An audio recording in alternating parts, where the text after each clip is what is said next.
লড়াইটা কি কঠিন? আমার দেওয়ালে পিঠ ঠেকে গেছে। এই মা বাবাকেও সমালোচনা করা হচ্ছে যে টাকার কাছে তোমরা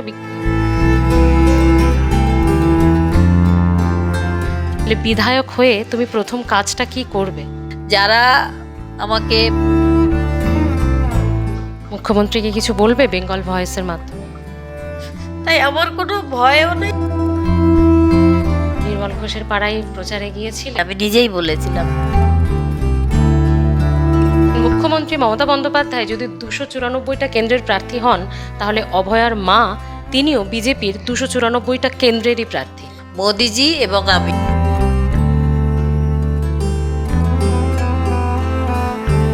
অনেক ঝড়ঝাপটা সহ্য করে আজ তিনি লড়াকু মা হয়ে গেছেন। অভয়াকে হারিয়ে সেই ঝড় তাকে লৌহ মানবী করে তুলেছে। বিজেপি প্রার্থী হিসেবে শুধু নয়, লড়াকু মা হিসেবেও তাকে চিনেছে গোটা বাংলা। অনেক পরে তিনি বিজেপি প্রার্থী হয়েছেন। সেই মানুষটা আজ আমাদের সঙ্গে রয়েছে। কতটা লড়াইয়ের ক্ষমতা এই মুহূর্তে তার বুকে! এক রাশ আশা আর অনেকটা লড়াই নিয়ে তিনি নেমেছেন। কাকিমা, শরীর ঠিক আছে? মোটামুটি ঠিক আছে, একটু খারাপ আছে শরীরটা। কাকিমা, একটা কথা বলতেই হচ্ছে, পশ্চিমবঙ্গের অধিকাংশ মানুষ তুমি প্রার্থী ক্যান্ডিডেট লিস্ট ঘোষণা হওয়ার পর 3rd লিস্টে আমরা নাম দেখলাম। আমিও তখন বেঙ্গল ভয়েস থেকে লাইভে ছিলাম। হাজার হাজার কমেন্ট এসছে যে আমরা দিদির সাথে, মায়ের সাথে, কাকিমার সাথে, যে যেভাবে লেখার লিখেছে। তো আবার কিছু মানুষ এত জাজমেন্টাল, তোমাকে নিয়ে সমালোচনাও তারা শুরু করে দিয়েছেন যে বিক্রি হয়ে গিয়ে। মানসিকতা সে তেমন ভাবে চলবে, আমি গায়ে মাখবো না। কারণ 2024 সালের 9ই আগস্ট সেই দিন যে একটা মৃত্যু গোটা বিশ্বকে নাড়িয়ে দিয়েছিল, একটা মৃত্যু মানুষকে প্রতিবাদের ভাষা শিখিয়ে গেছিল, মানুষকে একসঙ্গে লড়াই করার দাবি জানিয়ে সে চলে গেছিল। মানুষ আমরাও দেখেছি যে সেই ইস্ট বেঙ্গল, মোহনবাগান, মোহামেডান সব একই স্বরে জাস্টিস ফর আরজি কর বলছিল। এই ছোট্ট বাচ্চা থেকে সেই 80 বছর বয়স্ক মানুষও রাস্তায় নেমেছিলেন প্রতিবাদের ঢল নেমেছিল। সেখানে গিয়ে আমি বলবো, যতদিন আমি বিচার না পাই, আমি যা করব সারা বিশ্ববাসী, আমার পরিবার আমার সাথে থাকবে। যারা আমাকে কুমন্তব্য করছে তাদের মানসিকতাটাই ওরকম, আমি তাই তারা কিছু মনে করি না, তাদেরও কিছু বলবো না। তাদের মানে বলছে তাদের মানসিকতাটা কীরকম। শুনেছো তোমার নামে কি বলছে? হ্যাঁ শুনেছি, আমি ওগুলো আমি মোবাইল ফোনটা দেখাই বন্ধ করে দিয়েছি, সব শুনেছি। মানে এই মা বাবাকেও সমালোচনা করা হচ্ছে যে টাকার কাছে তোমরা বিক্রি হয়েছো।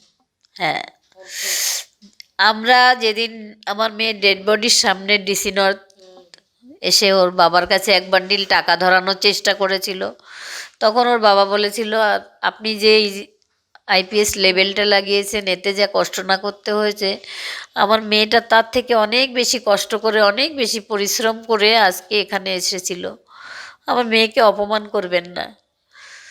তারপরে মুখ্যমন্ত্রী বাড়িতে এসে আমাদের টাকা অফার করেছেন, আমরা না করেছি। আমি বলেছি হ্যাঁ দিদি অবশ্যই নেব যদি ওর পাওনা থাকে, কিন্তু আমরা ওর আগে চাই বিচার। তারপরে সঞ্জয় রায় যেদিন সাজা ঘোষণা হলো, সেদিন কোর্ট থেকে আমাদের 17 লক্ষ টাকা দেওয়ার দাবি জানিয়েছিলেন জজ সাহেব। আমরা দুজনেই উঠে দাঁড়িয়ে বলেছিলাম যে না, আমাদের টাকা চাই না, আমাদের একমাত্র মেয়ে সেই চলে গেছে, টাকা দিয়ে কি হবে, আমাদের পারলে বিচার দিন আপনি। তারপরেও মানুষ কিভাবে বলছে যে আমরা টাকায় বিকিয়ে গেছি, এটা আমি সত্যিই ভাবতে পারি না। টাকা দিয়ে কি করব আমরা? যে মেয়েটাকে ছোট্ট থেকে বড় করলাম পরিশ্রম করে, এত পরিশ্রম করেছি আমরা, আমরা খুব সাধারণ ফ্যামিলির সত্যি, কিন্তু মেয়েটা অনেক মেধাবী ছিল, অনেক মেধাবী। তার থেকে কষ্টটাকে আমি বলতাম তাকে যে নিজের ভাগ্য নিজে গড়তে হয়, পরিশ্রমই সফলতা আনে, এগুলো আমি মেয়েকে শেখাতাম। তো পরিশ্রম করে মেয়েটা আমার এত ভালো একজন ডাক্তার হয়েছিল, ঈশ্বর প্রদত্ত একটা গিফট আমার কাছে এসেছিল, তার হাতটা ধরলেই আমার মনটা ভরে যেত। সে আর আমার মধ্যে নেই, আর কোনোদিন তার সঙ্গে আমার দেখা তুমি হবে তুমি আর চোখের জল ফেলবে না, তোমাকে লড়াই করতে হবে, তুমি তো লড়াইয়ে নেমেছো, তুমি চোখের জল ফেলবে না কাকিমা, তুমি তো লড়াইয়ে নেমেছো। আমি একজন বিজেপি প্রার্থীর সাথে কথা বলছি, হ্যাঁ, একজন লড়াকু মায়ের সাথে কথা বলছি। লড়াইটা আমার করতেই হবে। আমার দেওয়ালে পিঠ থেকে গেছে, যা শূন্য, কিছুই নেই, তাকে বিয়োগের ভয় দেখিয়ে তো লাভ হয় না কোনো। তাই আমার কোনো ভয়ও নেই, কিছুও নেই। এখন এরপরেও যারা টাকার কথা বলছেন, আমার মনে হয় মায়ের চোখের জলটা দেখুন, এটা না কোনো টাকার বিনিময়ে হয় না, এটা টাকা দিয়ে এই জল ঝরে পড়ে না, এটা মায়েরা জানে, যাদের সন্তান চলে গেছে নৃশংসভাবে, তারা জানে, মায়েদের জিজ্ঞেস করুন। কাকিমা, নির্মল ঘোষের পাড়ায় প্রচারে গিয়েছিলে, সেই পাড়া থেকে হ্যাঁ, কি গেছি। response? সবাই ভালো, এমনকি ওখানকার যিনি কাউন্সিলর, তার মিসেসও আমাকে উপর থেকে প্রণাম জানিয়েছেন। হ্যাঁ, নির্মল ঘোষের বিরুদ্ধে তো অনেক অভিযোগ, তোমরাও অনেক অভিযোগ এনেছো, বাংলার মানুষ দেখেছে। তো এবার তৃণমূল কিন্তু তাকে প্রার্থী করেনি, তার দল, তার বাবা, সবাই মিলে একটা স্ট্র্যাটেজি নিয়েছে যে তীর্থঙ্কর ঘোষকে প্রার্থী করা হয়েছে তৃণমূলের তরফ থেকে।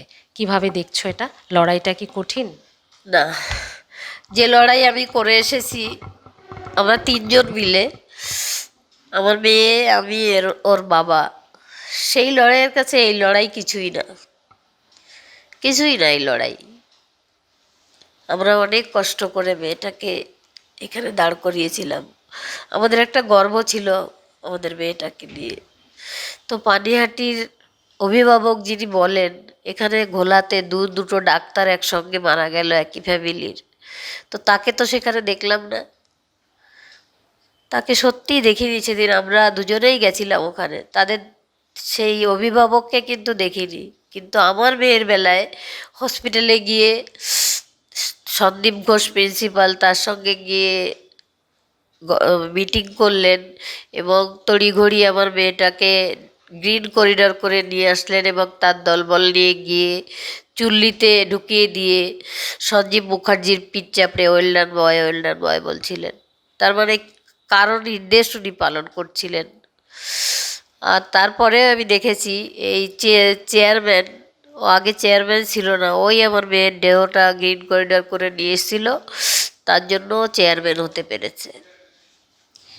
কাকিমা, একটা কথা জানার চেষ্টা করবো, এটা তো অভয়ার মায়ের যেমন লড়াই, তেমন একজন বিধায়কেরও তো লড়াই, মানে যদি তুমি জিততে পারো তাহলে বিধায়কেরও তো লড়াই, তাহলে বিধায়ক হয়ে তুমি প্রথম কাজটা কি করবে?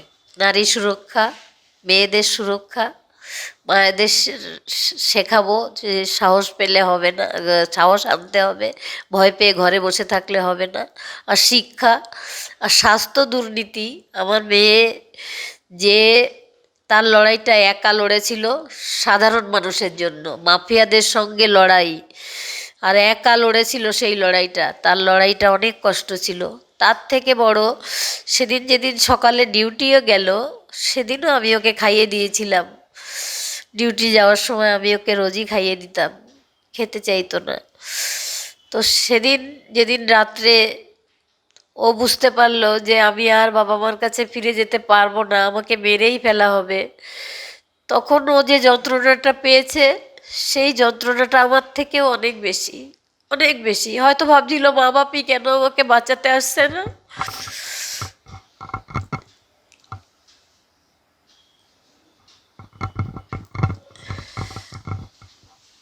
আচ্ছা, এই তারপরেও এগুলো নরকের কীট বলবো আমি, যে মুখ্যমন্ত্রীর নির্দেশে সমস্ত তথ্য প্রমাণ লোপাট করার জন্য তড়িঘড়ি এনে আমার মেয়েটাকে পুড়িয়েই দিল। আচ্ছা, অনেকে বলছে যে এটা মানে এই বিচার চাওয়াটা বা বিচার পাওয়াটা, এটা কি বিধায়ক হিসেবে মানে প্রার্থী হিসেবে লড়তেই হতো? এটা তো আইনের মাধ্যমেও পাওয়া যেত বা হচ্ছিল তার বিচার, এটার জন্য কি ক্যান্ডিডেট হতেই হতো? তুমি কিভাবে দেখছো? কারণ তোমার যন্ত্রণা না আর পাঁচটা মানুষ বুঝবে না, আমরা বুঝবো না তোমার মতো করে। তুমি হ্যাঁ, বিচার আমি পেতাম, আমি ক্যান্ডিডেট হয়েছি, বিচার শুধু আমার মেয়ের নয়, বিচার পেলে আমার কি হবে, আমার ঘর তো সেই শূন্যই থাকবে।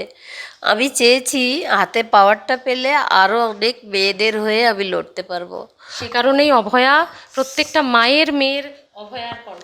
হ্যাঁ, আমাকে এখানে যখন প্রচারে যাচ্ছি অনেক বয়স্ক বয়স্ক মানুষ বলছে, দেখুন আমরা কি অবস্থার মধ্যে রয়েছি, একটু দেখবেন। আমি বলছি আগে 4 তারিখ যাক, আমি অবশ্যই দেখব, কারণ আমার চাওয়ার কিচ্ছু নেই। আমাদের মেয়ে যা রেখে গেছে এবং আমরা যেটুকু করেছি তা দিয়ে আমাদের বাকি জীবনটা চলেই যাবে, কিন্তু মেয়ে তো আর ঘরে আসবে না। তো কি করব বাকি জীবনটা? তো এটাই করব, সেবা। মেয়েটা যেমন সাধারণ মানুষের জন্য সেবা করতে গিয়ে মাফিয়াদের বিরুদ্ধে লড়াই করেছিল নিজে একা, আমরা সেটা দুজনে মিলে সেই স্বাস্থ্য দপ্তরের যে দুর্নীতি কি আছে ওখানে, যে কি জেনেছিল আমার মেয়েটা, তার জন্য বাঁচিয়েই রাখা গেল না তাকে পৃথিবীতে। তুমি বিধায়ক হয়ে কি সেটাই প্রথম বের করতে চাও? একদম সেটাই বার করতে চাই আমি। আচ্ছা, বিজেপি নেতারা প্রচারে এটা বলছেন, মুখ্যমন্ত্রী বলেন না যে আমি 294টা কেন্দ্রেরই প্রার্থী, এটা তৃণমূল সুপ্রিমো সবসময় সব প্রচার সভাতেই বলেন। তো বিজেপি নেতারা বলছেন মুখ্যমন্ত্রী মমতা বন্দ্যোপাধ্যায় যদি 294টা কেন্দ্রের প্রার্থী হন, তাহলে অভয়ার মা তিনিও বিজেপির 294টা কেন্দ্রেরই প্রার্থী। মোদিজি এবং আমি দুজন মিলে 294 ভোটের কেন্দ্রের প্রার্থী। কখন ভেবেছিলে যে তুমি বিজেপি ক্যান্ডিডেট হবে? কারণ তুমি তো খুব সৎভাবে ক্যামেরার সামনে তোমাকে বলতে দেখেছি যে আমি বলেছি বিজেপিকে। এটা এটা কখন ভাবলে? আমি জীবনে কোনোদিন মিথ্যে কথা বলতে পারি না, আমি আমার বিবেকে বাধে। আমি কোনোদিন মিথ্যে কথা বলতে পারি না, সেদিনও পারিনি। আমি নিজেই বলেছিলাম যে হ্যাঁ আমি প্রার্থী হতে চাই। এটা কখন ভেবেছিলে? এটা ভেবেছি সেদিন খুব কষ্ট যন্ত্রণায় সিপিএম ওরা এমনভাবে ভিডিওগুলো দিচ্ছিল 9 তারিখের, আমরা দুজনে সোফায় বসে বসে কাঁদছিলাম, সেদিন রান্নাও করিনি, এত কষ্ট হচ্ছিল ওই ভিডিওগুলো দেখে। সমস্ত ওরা আটকাচ্ছে, গাড়িটা আসছে, এমনিতেই আরজিকর হসপিটালটা দেখলে আমার খুব কষ্ট হয়, যে আমার খুব গর্বের ছিল আরজিকরে চান্স পেয়েছি মা, তুমি খুশি হয়েছো তো, বারবার মেয়েটা আমাকে এটা বলতো। তো ওটা দেখলে আমার এখন ভীষণ কষ্ট হয়। তো সেইগুলো দেখে হঠাৎ করে আমি 3টের সময় ভাত বসিয়েছি সেদিন একটু দুজনের খাবার জন্য, তখন আমি রেগে কৌস্তবকে ফোন করেছি। কৌস্তবকে বলছি, কৌস্তব আমাদের এখানে বিজেপি থেকে কাকে প্রার্থী দেওয়া হয়েছে? কৌস্তব বলল নারায়ণ ব্যানার্জি। আমি বললাম নারায়ণ ব্যানার্জি, উনি তো সিপিএম থেকে এসছেন, উনি জিততে পারবেন। তো বলছে আর কাউকে প্রার্থী পাওয়া যাচ্ছে না। তো তখন আমি বলছি আমি দাঁড়াবো। তখন কৌস্তব বলছে হ্যাঁ কাকিমা, তোমাদের তো বলেছিল দাদা অনেক আগে, তুমি তো না করেছো, তাহলে নির্দল হয়ে দাঁড়াও। আমি একদম সত্যি, আমি মিথ্যে কথা বলতে শিখিনি কোনোদিন। আমি বললাম নির্দল হয়ে দাঁড়াবো কেন? নির্দল হয়ে দাঁড়ালে আমার তো পাওয়ার পাবো না কোনো। বলছে তা তো তাহলে দাঁড়াও আমি একটু কথা বলে দেখি। তো ফোন করলো, একটু পরে আবার আমাকে ফোন করে বলল কাকিমা, কৌস্তব আমার ভীষণ আপন, ভীষণ একদম ছেলের মতো, আমার মেয়ের পেশেন্ট ছিল এবং সায়ন্তনেরও বন্ধু ছিল। তো বলল তুমি একটা চিঠি লিখে হোয়াটসঅ্যাপে পাঠাও। তো তখনই আমি একটা চিঠি লিখে হোয়াটসঅ্যাপে পাঠালাম।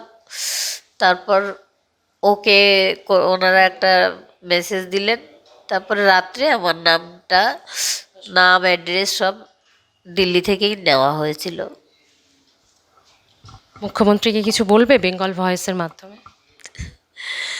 মুখ্যমন্ত্রীকে এখন আমি কিছু বলবো না। এই চোর, দুর্নীতিবাজ, মিথ্যাচার, নিজেই যেরকম বলেন থেট কালচার চালান উনি, আবার নিজেই বলেন প্রতিশ্রুতি। কি প্রতিশ্রুতি? মানে তো প্রতারণা, নিজেই বলেন। আবার বলেন কি কি জানি, মানে আমার পেছনে লাগতে এসো না, আমি সব 1 ঘন্টার মধ্যে দুনিয়া হেলিয়ে দেব। তার সম্বন্ধে আর আমি কী বা বলতে পারি বলুন? আমি কিচ্ছু বলবো না ওনাকে। পাড়া প্রতিবেশী এরা কি কথা বলছেন, এগিয়ে আসছেন যখন থেকে তুমি ক্যান্ডিডেট হয়েছো? হ্যাঁ, এমনি এগিয়ে আসে সবাই, কিন্তু ওই সঞ্জীব মুখার্জির বাড়ি পুরো জানলা বন্ধ, দরজা বন্ধ। ওরা বোধহয় আর কোনোদিন কথা, মানে মুখ দেখাতেও লজ্জা পাবে আমাদের কাছে। প্রচারে যাচ্ছ, প্রত্যেক দিন প্রচারে যাচ্ছ, সকাল বিকেল। মানুষ কি বলছে, পানিহাটির মানুষ? মানুষ বলছে, মানুষ আমাকে কাছে পেয়ে খুব আশা জেগেছে তাদের মনে, কেউ জড়িয়ে ধরছে। বেশিরভাগ বয়স্ক মানুষ হাঁটতে পারছে না, সে কোনো রকমে হেঁটে হেঁটে ওখানে দাঁড়িয়ে থাকছে আমাকে একটু দেখবে বলে। বাচ্চারা দৌড়ে আসছে আমাকে দেখার জন্য। একটা লড়াকু মা দেখছে গোটা বাংলা। হ্যাঁ, একটা বিরল চিত্র দেখছে বিধানসভা নির্বাচন। একজন প্রার্থী যাচ্ছে দরজায়, পাড়ায়, তাদের এলাকায়। আমি দেখছি ভোটাররা, বিশেষ করে মহিলা ভোটাররা, প্রার্থীকে জড়িয়ে ধরে কাঁদছে। এ ছবি তো পশ্চিমবঙ্গ বিধানসভা নির্বাচন দেখেনি। এ ছবি আপনারা দেখেছেন? দেখছে, পানিহাটি দেখছে। পানিহাটির মাধ্যমে, অভয়ার মায়ের মাধ্যমে, বিজেপির মাধ্যমে গোটা দেশ দেখছে। মানে প্রার্থীকে জড়িয়ে ধরে কাঁদছে ভোটাররা। হ্যাঁ, কাজে অনেক বয়স্ক মানুষরা আমাকে মাথায় হাত দিয়ে আশীর্বাদ করছেন, মা তুমি জয়ী হয়েও। কেউ আবার সন্তানহারা মা বলছে, আমাকে জড়িয়ে ধরে কাঁদছে যে তোমারও যেরকম অবস্থা আমারও সেরকম অবস্থা। একটা না খুব অদ্ভুত ছবি আজকে এখানে ঢোকার আগে দেখলাম। এটা শুধু অভয়ার মায়ের একার লড়াই নয়, অভয়ার মা গোটা বাংলার অভয়ার মায়েদের কণ্ঠস্বর। তার মানে তুমি শুধু বিজেপি ক্যান্ডিডেটই নও, না, তুমি গোটা বাংলার অভয়ার মা। একদম। সেই প্রত্যেক অভয়ার মাকে কি বলবে? সবাইকে বলবো যে ভয় পেয়ে ঘরে বসে থাকলে হবে না, বাইরে বেরোতে হবে, সাহসের সঙ্গে লড়াই করতে হবে। নিজেদের অধিকার ছিনিয়ে আনার কেউ এনে দেবে না, সেটা নিজেরাই আনতে হবে। সেই মানসিকতা নিজেদের মধ্যে তৈরি করতে হবে। তার জন্য যে শিক্ষাটা, সেই শিক্ষাটা পশ্চিমবঙ্গ থেকে কোথাও যেন হারিয়ে গেছে। শিক্ষা নেই মানুষের। শিক্ষা, স্বাস্থ্য, যেদিন 2024 9 আগস্ট আরজি করে যে ঘটনাটা ঘটেছিল, 2026-এও এসে আরজি করটা সেই একই জায়গায় রয়েছে। এগুলো আমাকে খুব যন্ত্রণা দেয়। একজন বাবা তার ছেলের হাত ভেঙে গেছে, সেই আরজি করেই লিফটে আটকে প্রাণ হারিয়েছেন। তার মাও সেদিন কাঁদছিলেন যে আমার ভালো ছেলেটা বাড়ি থেকে গেল, লাশ হয়ে বাড়ি ফিরল। সেই 9 আগস্ট আমিও বলছিলাম যে আমার ভালো মেয়েটা পেশেন্টের ভালো করতে গেল, সেবা করতে গেল, আর লাশ হয়ে বাড়ি ফিরল। তাও আমার মতো নির্মম নয়, কোনো ঘটনাই আমাদের মেয়ের মতো নির্মম নেই। কারণ এই ঘোলাতে দুজন ডাক্তার, হাজব্যান্ড ওয়াইফ মারা গেছে, তারা জলে ডুবে মন্দারমণিতে ঘুরতে গিয়ে। হয়তো আপনারা দেখেছেন। আমি সেদিন ওখানে গেছিলাম, আমি থাকতে পারিনি বেশিক্ষণ ওখানে। মানে ওটা আমাকে এত কষ্ট দিচ্ছিল যে এটা কি নিয়তি। আমরা বলি ভাগ্য, ভাগ্য এটা ভাগ্য না। ওই যে মন্দারমণি যে একটা জায়গা, ওখানে সিকিউরিটি কোথায়? পর্যটন কেন্দ্রগুলো থেকে সরকার অনেক পয়সা ইনকাম করে, কিন্তু সুরক্ষিত কাউকে সুরক্ষা দিতে পারে না। তেমনি আরজিকর হসপিটালেও আরও একজন মানে হার্টের পেশেন্ট, তো তারা সেখানে ডাক্তার, তারা মনে হয় জানে না যে হার্টের পেশেন্টকে হাঁটানো যায় না, শৌচালয়ের জন্য বাইরে পাঠিয়ে দিল, তিনি ওখানে পড়ে গিয়েই মারা গেলেন। তারপরেও আরজি করে 7 জন লিফটে আটকে গেছিল, তাদের বাঁচানো গেছে। এইগুলো আমাকে সবসময় সত্যিই খুব যন্ত্রণা দেয়। আমার সেই 2024 9 আগস্ট সেই জিনিসটা সবসময় আর কি অনুভব করি এইসব জিনিসগুলোর মধ্যে। তো সেদিন বলবো, আমার মেয়ের মৃত্যুর পরে আমাদের পানিহাটির যে অভিভাবক বলেন, নিজেকে অভিভাবক বলে মানেন, তো সেদিন হসপিটালেই চলে গেছিলেন। আমার মেয়ের মৃত্যু হয়েছিল, তো ওনারা বলেছেন ওনারা ঠিক কাজ করেছেন, ওনারা আমাদের হেল্প করেছেন যে মেয়ের দ্রুততার সঙ্গে দাহ করিয়ে দিয়েছেন। আপনি নির্মল ঘোষের কথা বলছেন? তিনি পানিহাটির অভিভাবক এবং তার দলবল, আপনারা বুঝে নিন। তো আমাদের সঙ্গে কিন্তু একবারও কথা বলেননি, গিয়ে সন্দীপ ঘোষের সঙ্গে পুরো মিটিংটা করেছিলেন। মানে ওখানেই সেটিং হয়ে গেছিল কিভাবে ফ্যামিলির কাছে ডেড বডি দেওয়া হবে না, দ্রুততার সঙ্গে নিয়ে আসা হবে, কিভাবে বডি দাহ করা হবে। আমরা পারিনি আটকাতে, কেউ পারিনি। এই যেমন কলতান বলছে আমরা ডেড, মীনাক্ষী এরা বলছে আমরা আটকেছিলাম, কিন্তু কেউ পারেনি, কেউ না।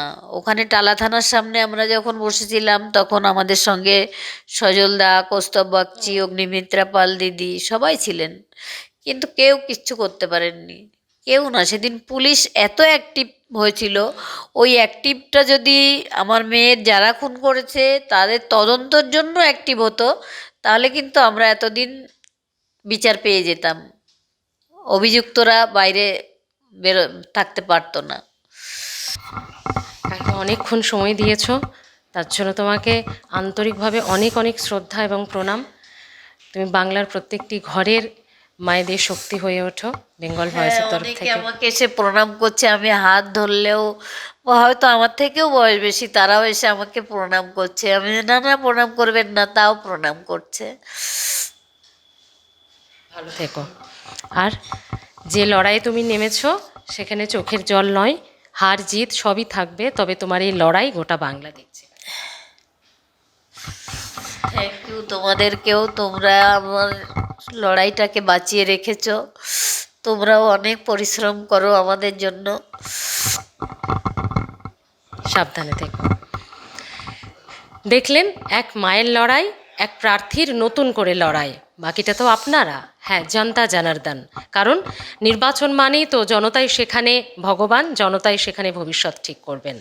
এনার ভবিষ্যৎও আপনাদের হাতে, বাকিটা আপনাদের ওপর। এখন এ পর্যন্তই, দেখতে থাকুন বেঙ্গল ভয়েস, সাবস্ক্রাইব করুন, ভালো থাকুন।